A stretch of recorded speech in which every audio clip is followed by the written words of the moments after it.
오늘 말씀 같이 보도록 하겠습니다. 사사기 16장 15절부터 31절까지의 말씀 볼게요. 한 절씩 교독하도록 하겠습니다. 들릴라가 삼손에게 이르되 당신의 마음이 내게 있지 아니하면서 당신이 어찌 나를 사랑한다 하느냐. 당신이 이로써 3번이나 나를 희롱하고 당신의 큰 힘이 무엇으로 말미암아 생기는지를 내게 말하지 아니하였도다 하며 날마다 그 말로 그를 재촉하여 조름해 삼손의 마음이 번뇌하여 죽을 지경이라. 삼손이 진심을 드러내어 그에게 이르되 내 머리 위에는 삭도를 대지 아니하였나니 이는 내가 모태에서부터 하나님의 나시림이 되었음이라. 만일 내 머리가 밀리면 내 힘이 내게서 떠나고 나는 약해져서 다른 사람과 같으리라 하니라. 들릴라가 삼손이 진심을 다 알려주므로 사람을 보내어 블레셋 사람들의 방백들을 불러 이르되 삼손이 내게 진심을 알려주었으니 이제 한 번만 올라오라 하니 블레셋 방백들이 손에 은을 가지고 그 여인에게 올라오니라. 들릴라가 삼손에게 자기 무릎을 베고 자게 하고 사람을 불러 그의 머리털 7가닥을 밀고 괴롭게 하여 본즉 그의 힘이 없어졌더라. 들릴라가 이르되 삼손이여 블레셋 사람이 당신에게 들이닥쳤느니라 하니 삼손이 잠을 깨며 이르기를 내가 전과 같이 나가서 몸을 떨치리라 하였으나 여호와께서 이미 자기를 떠나신 줄을 깨닫지 못하니라. 블레셋 사람들이 그를 붙잡아 그의 눈을 빼고 끌고 가사에 내려가 놋줄로 매고 그에게 옥에서 맷돌을 돌리게 하였더라. 그의 머리털이 밀린 후에 다시 자라기 시작하니라. 블레셋 사람의 방백들이 이르되 우리의 신이 우리 원수 삼손을 우리 손에 넘겨주었다 하고 다 모여 그들의 신 다곤에게 큰 제사를 드리고 즐거워하고 백성들도 삼손을 보았으므로 이르되 우리의 땅을 망쳐놓고 우리의 많은 사람을 죽인 원수를 우리의 신이 우리 손에 넘겨주었다 하고 자기들의 신을 찬양하며 그들의 마음이 즐거울 때에 이르되 삼손을 불러다가 우리를 위하여 제주를 부리게 하자 하고 옥에서 삼손을 불러내매 삼손이 그들을 위하여 제주를 부리니라. 그들이 삼손을 두 기둥 사이에 세웠더니 삼손이 자기 손을 붙든 소년에게 이르되 나에게 이 집을 버틴 기둥을 찾아 그것을 의지하게 하라 하니라. 그 집에는 남녀가 가득하니 블레셋 모든 방백들도 거기에 있고 지붕에 있는 남녀도 3,000명 가량이라. 다 삼손이 제주 부리는 것을 보더라. 삼손이 여호와께 부르짖어 이르되 주 여호와여 구하옵나니 나를 생각하옵소서. 하나님이여 구하옵나니 이번만 나를 강하게 하사 나의 두 눈을 뺀 블레셋 사람에게 원수를 단번에 갚게 하옵소서 하고 삼손이 집을 버틴 두 기둥 가운데 하나는 왼손으로 하나는 오른손으로 껴 의지하고 블레셋 사람과 함께 죽기를 원하노라 하고 힘을 다하여 몸을 굽히매 그 집이 곧 무너져 그 안에 있는 모든 방백들과 온 백성에게 덮이니 삼손이 죽을 때에 죽인 자가 살았을 때에 죽인 자보다 더욱 많았더라. 같이 읽겠습니다. 그의 형제와 아버지의 온 집이 다 내려가서 그의 시체를 가지고 올라가서 소라와 에스다올 사이 그의 아버지 마노아의 장지에 장사하니라. 삼손이 이스라엘의 사사로 20년 동안 지냈더라. 아멘. 우리가 성경을 보면 수많은 인물들이 등장합니다. 많은 인물들이 등장하고 또 그 중에는 우리에게 잘 알려진 유명한 인물들도 있죠. 예를 들어서 구약 성경에서는 아브라함, 모세, 다윗 이런 사람들이 유명한 사람들이에요. 신약 성경으로 가면은 예수님을 제외한다면 베드로나 바울 정도가 아주 유명하게 우리에게 잘 알려진 사람들이죠.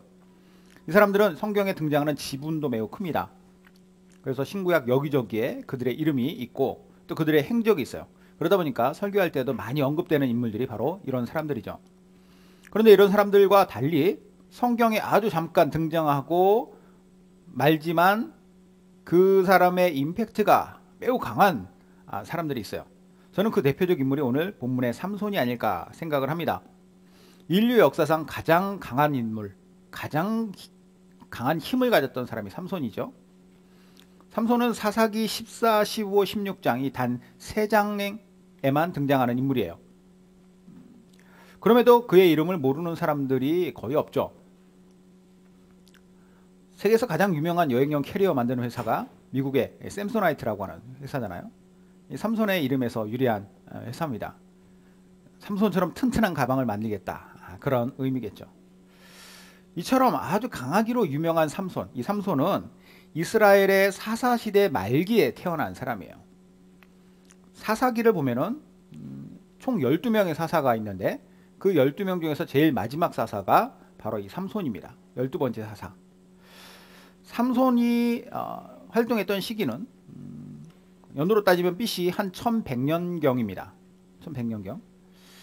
그가 살았던 시기를 보면서 저는 좀 엉뚱한 생각을 해봤는데 삼손이 만약에 100년만 늦게 태어났으면 어땠을까? 그러니까 BC 1000년경에 삼손이 태어나서 활동을 했으면 어땠을까라는 생각을 해봤어요. 그때 아주 유명한 인물이 또 이스라엘에 등장했거든요. 다윗입니다. 다윗하면 또 떠오르는 인물이 있죠. 골리앗이 있어요. 골리앗은 다윗에게 물맷돌에 죽임을 당한 블레셋의 장수인데 만약에 삼손이 100년 뒤에 골리앗과 만났으면 어땠을까라는 생각을 합니다. 키가 3m에 달하는 골리앗과 그리고 삼손이 붙었을 때 만약에 삼손이 붙으면 삼손은 골리앗을 힘으로 제압했을 거예요. 삼손은 인간계를 뛰어넘는 그런 힘을 가진 인물입니다. 그의 어마어마한 힘과 싸움 실력을 적나라하게 보여준 사건이 있는데 사사기 15장에 보면은 이런 이야기가 나와요.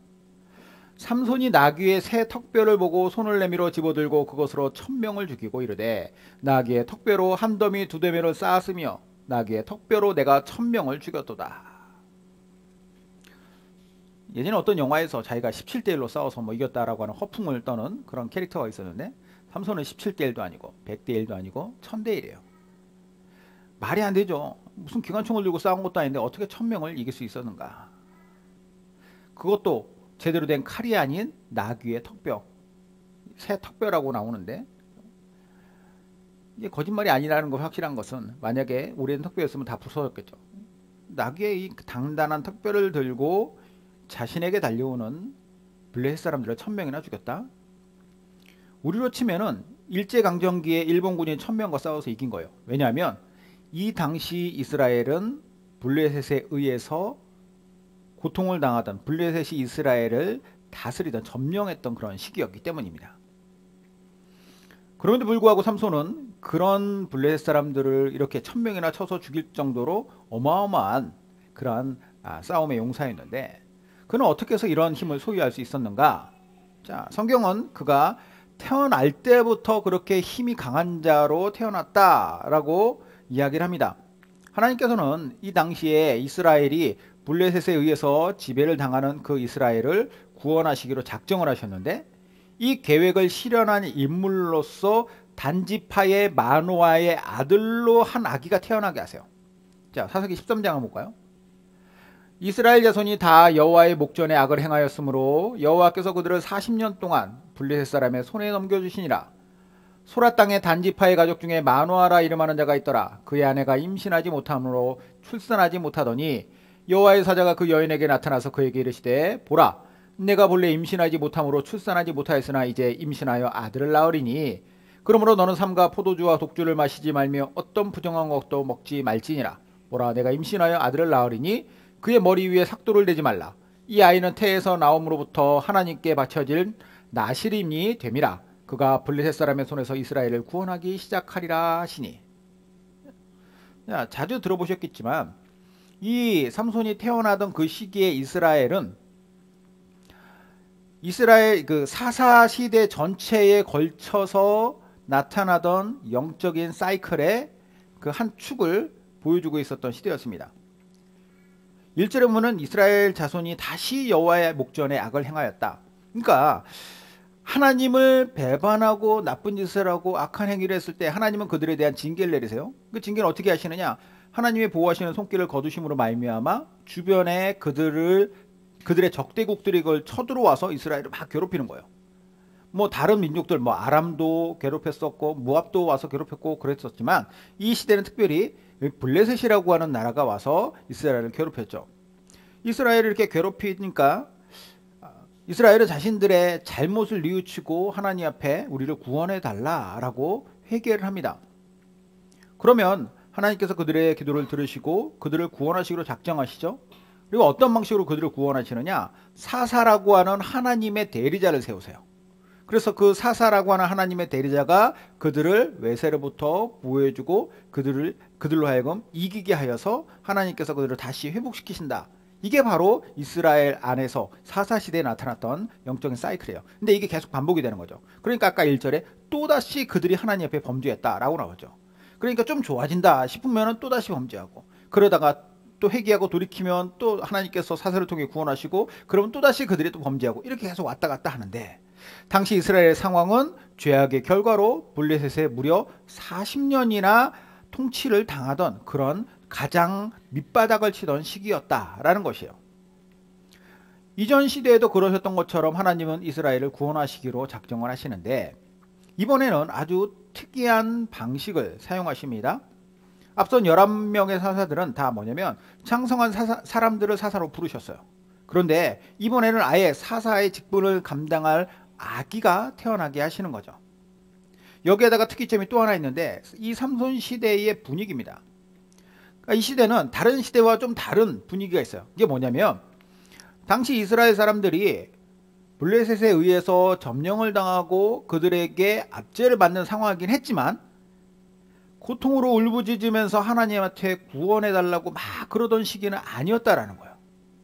간구하질 않아요. 오히려 블레셋과 잘 융합돼서 사는 듯한 모습을 보여줍니다. 물론 불편함이나 서러움이 있었겠죠. 하지만 그런 것들에도 불구하고 하나님께 막 나아가지 않았는데, 하나님은 이스라엘을 구원하시기로 한 거예요. 왜 그러느냐? 어쩌면 이제 사사시대가 막을 내릴 시점이 되었기 때문일지 모르겠지만, 아무튼 하나님은 삼손을 구별해서 그 아기가 나면서부터 하나님의 구원할 대리자로서 활동하도록 하신다라는 거예요.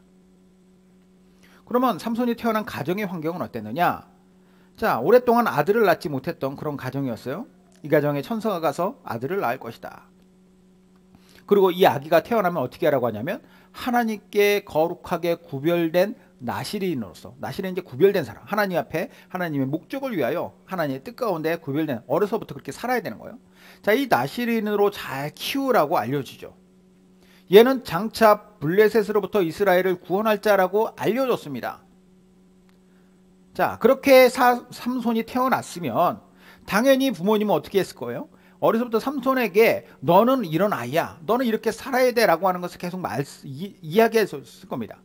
너의 정체성, 그리고 네가 앞으로 살아야 할 방향성 다 알려줬겠죠. 사명이 무엇인지를 어려서부터 귀에 딱지가 않도록 그가 들으면서 자랐을 거예요. 그런데 문제는 뭐냐? 자신의 사명이나 자신의 인생의 목적이 무엇인지에 그는 별로 관심이 없었다라는 거예요.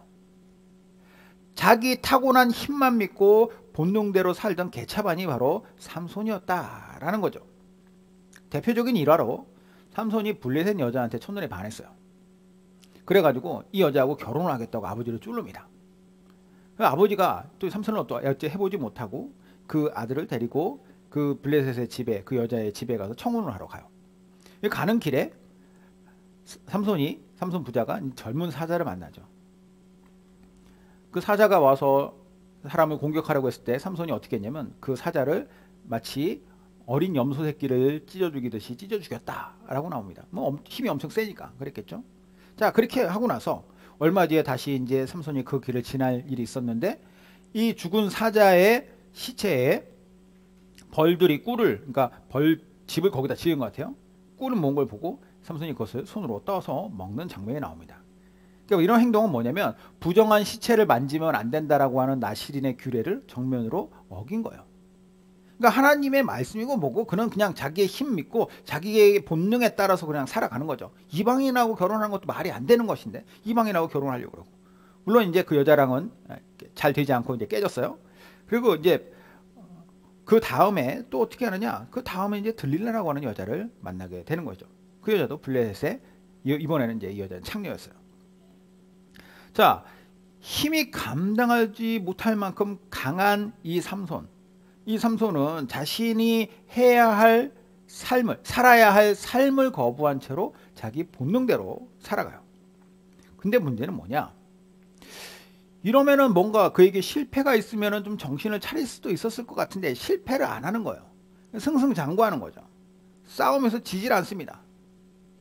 이유가 무엇이라고 얘기하냐면, 성경은 여호와의 영이 그에게 임하였기 때문이다 라고 이야기해요.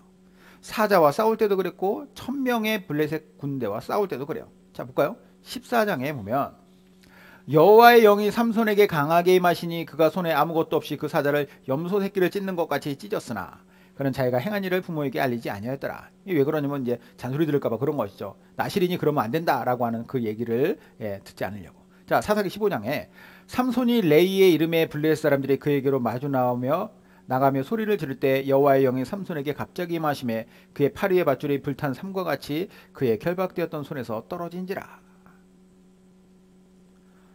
그러니까 삼손은 하나님께서 그렇게 타고나게 하셨지만 그 타고나게 하신 것 외에 하나님의 영이 그에게 임하셨기 때문에 그가 그 힘을 발휘할 수 있었다라는 거예요. 자, 그렇게 승승장구하면서 계속 살아갔는데 이게 이제 평생 가지 못하는 사건이 발생하죠. 아까 말씀드렸던 이 들릴라라고 하는 여자 때문이었어요. 블레셋 사람들은 들릴라에 푹 빠져 있는 삼손을 이 여자를 이용해서 삼손의 약점을 알아내려고 들릴라를 계속 부추깁니다. 사주하는 거예요. 그리고 들릴라는 계속 삼손을 꼬드겼는데 뭐 처음에는 말을 해줄 수가 없죠. 내 약점이 무엇이다 라고 하는 거. 힘의 원천을 알려달라고 하는 그 들릴라의 요구에 계속 삼손은 이제 이리 피하고 저리 피하다가 결국은 자기 힘의 원천이 머리에 있음을 알려주게 돼요. 자, 16장 17절.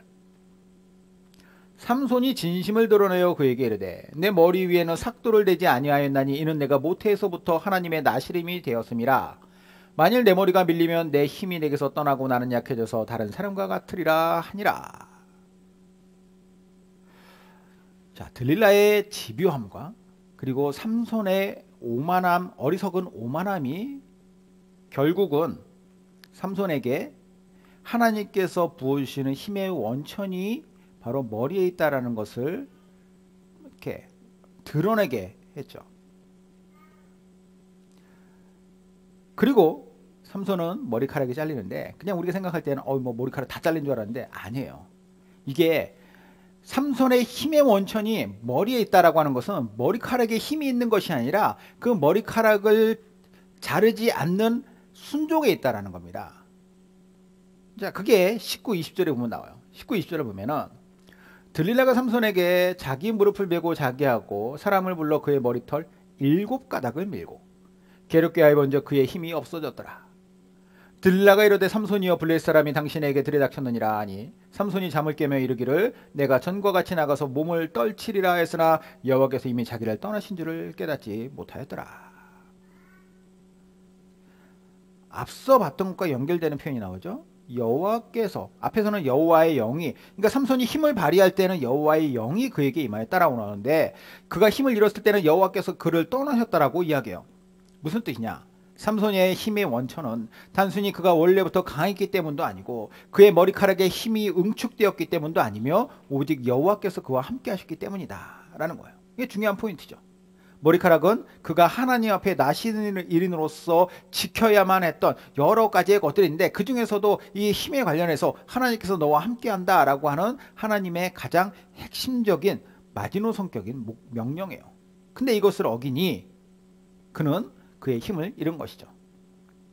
1000명의 블레셋 사람도 죽였던 그가 그들 손에 붙잡혀서 모든 것을 다 잃게 됩니다.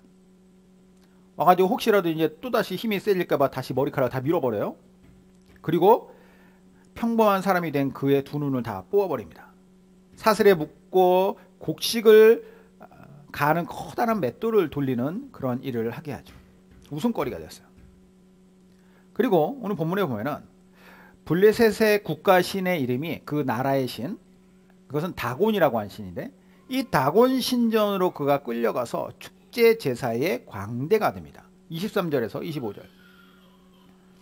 블레셋 사람의 방백들이 이르되 우리의 신이 우리 원수 삼손을 우리 손에 넘겨주었다 하고 다 모여 그들의 신 다곤에게 큰 제사를 드리고 즐거워하고 백성들도 삼손을 보았으므로 이르되 우리의 땅을 망쳐놓고 우리의 많은 사람을 죽이는 원수를 우리의 신이 우리 손에 넘겨주었다 하고 자기들의 신을 찬양하며 그들의 마음이 즐거울 때 이르되 삼손을 불러다가 우리를 위하여 제주를 부리게 하자 하고 옥에서 삼손을 불러내매 삼손이 그들을 위하여 제주를 부리니라. 그들이 삼손을 두 기둥 사이에 세웠더니. 제가 어렸을 때 삼손과 들릴라라고 하는 옛날 영화를 본 적이 있는데 뭐 여러 장면들 중에서 딱 생각나는 장면 하나라고 한다면 큰 이렇게 경기장 같은데 그 신전에 사람들이 모여서 두 눈이 뽑혀 있는 그 삼손을 눌리고 막 이렇게 야유하던 장면이었어요. 쇠사슬 같은데 묶여가지고 끌려 나왔던 그런 모습. 근데 보통의 역사라면 이쯤에서 삼손의 비참한 최후를 이야기하며 새드 엔딩으로 이야기가 끝날 텐데, 그렇잖아요. 위대한 장수가 여자의 치마폭에 놀아나다가 그렇게 허무하게 죽었더라, 이걸로 끝나야 되는데 그게 끝나지 않는다라는 거예요. 삼손이 얼마나 어리석습니까? 그죠? 하나님의 명령 우습게 알았어요. 오만방자하게 굴었죠. 그러다가 자기의 모든 것을 다 빼앗깁니다. 머리 밀리고 힘을 잃고 눈이 뽑혔어요. 할 수 있는 게 아무것도 없는데, 자, 그런 삼손과 대비되는 하나님의 마음을 한번 생각해 보죠. 하나님의 입장에서는 삼손을 어떻게 보실까? 기껏 사사가 되게 하려고 사사로 태어나게 하신 그 아이가 수많은 뻔쩍거리들을 해도 하나님은 다 참아주셨어요. 다 참아주셨어요. 그러면 적어도 정신 차리고 철도 들었어야 되는데 결국 마지막 마지노 성격인 하나님의 그 어떤 힘의 원천이라고 하는 그 머리카락을 잘라버림으로써 그가 하나님으로부터, 사실 하나님이 떠났다 나오지만 그가 하나님을 떠난 것이겠죠. 타고도 찬 그 삼손을 어떻게 보겠냐라는 거죠. 그러면 이 녀석의 끝없는 어리석음에 내가 질렸다. 나는 그를 포기하고 나는 이제 걔와 나랑은 상관없다. 자, 그러면서 떠나실 만도 한데, 실패한 그를 버리고 다른 똘똘한 어떤 겸손한 사람을 다시 세우기로 하였다. 왜냐? 이스라엘이 지금 아까도 말씀드렸지만 당장 죽겠다고 막 그런 상황이 아니니까. 그렇죠? 시간 조금 더 보내면 돼요. 하지만 그렇게 하시지 않는다. 이야기는 마지막 극적인 반전으로 나아갑니다. 삼손은 눈먼 자신을 이끌고 다니는, 그러니까 눈이 멀어지니까 안 보이니까 이제 누군가 또 다른 노예가 그를 끌고 다녀요. 이리 가는지 저리 가는지. 삼손이 그에게 요청을 하는 거죠. 이 신전을 떠받치는 기둥, 그러니까 지금 내가 묶여있는 이 기둥 말고 더 메인 기둥으로 나를 데려가 달라라고 하는 요청이었죠. 26, 27절에 삼손이 자기 손을 붙든 소년에게 이르되 나에게 이 집을 버틴 기둥을 찾아 그것을 의지하게 하라 하니라. 그 집에는 남녀가 가득하니 블레셋의 모든 방백들도 거기에 있고 지붕에 있는 남녀도 3,000명가량이라 다 삼손이 재주 부리는 것을 보더라. 블레셋의 모든 어떤 지도자들, 그렇죠? 지도층들이 다 여기 와 있고 지붕에만 남자 여자 합쳐서 3,000명이나 있었다 보니까 그 밑에랑 합치면 어마어마한 숫자가 그 안에 있다라는 거예요. 삼손이 요청한 것의 목적은 이곳을 내가 무너뜨리겠다라는 거죠. 그러면 이 일을 완성하려면은 거기에 꼭 필요한 게 있습니다. 이게 뭐냐? 그가 상실했던 하나님의 능력, 즉 하나님의 임재예요. 하나님의 함께 하심이 없으면 성전의 주기둥에 가서 그가 아무리 그걸 밀치려고 발버둥을 친다 할지라도 말짱 헛수도죠. 그래서 그는 마지막으로 하나님께 부르짖어 간구를 하는데 28, 29절에 삼손이 여호와께 부르짖어 이르되 주 여호와여 구하옵나니 나를 생각하옵소서. 하나님이여 구하옵나니 이번만 나를 강하게 하사 나의 두 눈을 뺀 블레셋 사람에게 원수를 단번에 갚게 하옵소서 하고, 삼손이 집을 버틴 두 기둥 가운데 하나는 왼손으로 하나는 오른손으로 껴 의지하고. 자, 이렇게 삼손이 마지막으로 하나님 앞에 기도하고 힘을 쓰는 마지막 장면입니다. 하나님께서는 삼손의 기도에 응답하시죠. 결국 삼손은 신전에 기둥을 무너뜨리고 크고 웅장했던 신전은 무너져 그 자리에 있던 블레셋 왕들, 블레셋은 저희들이 말씀드렸죠. 5개의 도시국가 연합국이라고 5명의 왕들이 다 와 있었을 거예요. 그런 왕들도 죽었을 것이고 수많은 귀족들도 거기에서 죽습니다. 물론 삼손도 죽죠. 이때 죽은 블레셋 사람의 숫자가 이전에 죽였던 블레셋 사람들의 숫자보다 훨씬 더 많았다라고 기록합니다. 30절 볼까요? 삼손이 이르되 블레셋 사람과 함께 죽기를 원하노라 하고 힘을 다하여 몸을 굽히매 그 집이 곧 무너져 그 안에 있는 모든 방백들과 온 백성에게 덮이니 삼손이 죽일 때에 죽인 자가 살았을 때에 죽인 자보다 더욱 많았더라. 자, 그럼 이 내용을 보면서 우리는 어떤 생각을 할 수 있는가? 자신을 이렇게 만든 자들에 대한 삼손의 분노와 죽음을 불사한 그의 마지막 한 방에 우리는 통쾌하다는 생각이 듭니까? 아니면 뭔가 결말이 좀 씁쓸하다라는 생각이 듭니까? 진작에 좀 정신 차리지. 할 수 있을 때, 더 잘할 수 있을 때 잘하지. 자기에게 부어주신 초월적 능력을 그렇게 하는 보고서도 그는 하나님을 그렇게 부정하는 듯한, 무시하는 듯한 삶을 살다가 왜 이렇게 죽냐라는 거예요. 참 답답하다, 이런 생각이 듭니다. 제가 이런 생각하면서 아쉬운 생각 속에 31절을 계속 읽으며 묵상하다 보니까 문득 눈에 띄는 표현이 하나 있더라고요. 그의 형제와 아버지의 온 집이 다 내려가서 그의 시체를 가지고 올라가서 소라와 에스다올 사이 그의 아버지 마노아의 장지에 장사하니라. 삼손이 이스라엘의 사사로 20년 동안 지냈더라. 삼손이 20살에 죽은 거죠. 사실 이 석장으로 기록된 그의 20년이라고 하는 삶이라는 것은 사사로서의 삶으로 보이지는 않아요.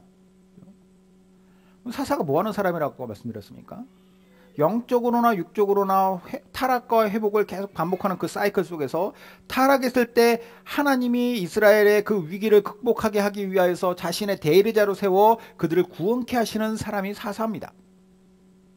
하나님 역할을 대신한 사람이에요.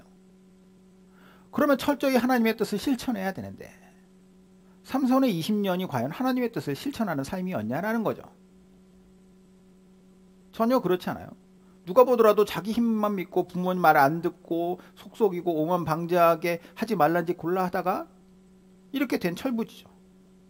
그나마 마지막에 정신이 번쩍 들어서 유종의 미를 거뒀다는 평가 정도는 할 수 있어요. 그렇죠? 아니면 그의 시체를 가져와서 아버지 마노아의 장지에 묻어주었다는 것 정도 당연히 할 수 있죠.